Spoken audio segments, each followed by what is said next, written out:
Hi అందరికీ. మనకు first ఇవి 3 థ్రెడ్స్ కావాలి. Silk thread, normal thread, zari thread and 14 number నీడిల్కి కంపల్సరీ గమ్ స్టిచ్ చేసుకొని ఉంచుకోవాలి. 2 టైమ్స్ ఇలా ఈ విధంగా ముడి వేసుకోవాలి. వేసుకున్న తర్వాత నీడిల్ కిందికి డ్రాప్ చేసి కంపల్సరీ గమ్తో నీడిల్కి థ్రెడ్ వేసి అతికించాలి.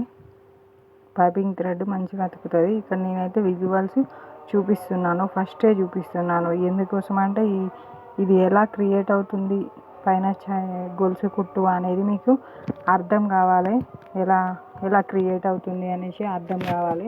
సో అందుకోసమని ఫస్టే నేను కింద ఎలా నీడిల్ ఫింగర్తో ఎలా నీడిల్ మూవ్ ఆన్ చేస్తున్న, పైన ఎలా కదలికలు, సో ఇవి అబ్జర్వ్ చేస్తారని అనుకుంటున్నాను సిస్టర్స్. ఓకే,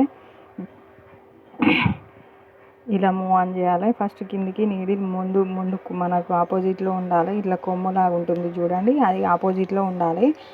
దాన్ని ఇలా కిందికి డ్రాప్ చేసినప్పుడు ఆ థ్రెడ్ నీడిల్కి మలకలాగా వేయాలి. సో అలా వేయడం వల్ల ఒకటి కిందికి ఇలా సర్కిల్ ఫింగర్ ఇలా తిరగాలి, ఇంకో ఫింగర్ పైన తిరగాలి 2. సో ఇలా మూవ్ ఆన్ చేస్తే నెక్స్ట్ పైన చూపిస్తాను, పైన ఎలా క్రియేట్ అవుతుంది ఏంటి అనేసి చూద్దాం. ఇప్పుడు ఫ్రేమ్ టైట్గా ఫిక్స్ చేసుకొని నెక్స్ట్ చేసుకోవడం అయిపోయిన తర్వాతకి కుట్టు స్టార్ట్ చేస్తున్నాను. ఇక్కడ సిల్క్ థ్రెడ్ డబుల్ చైన్ చూపిస్తున్నాను.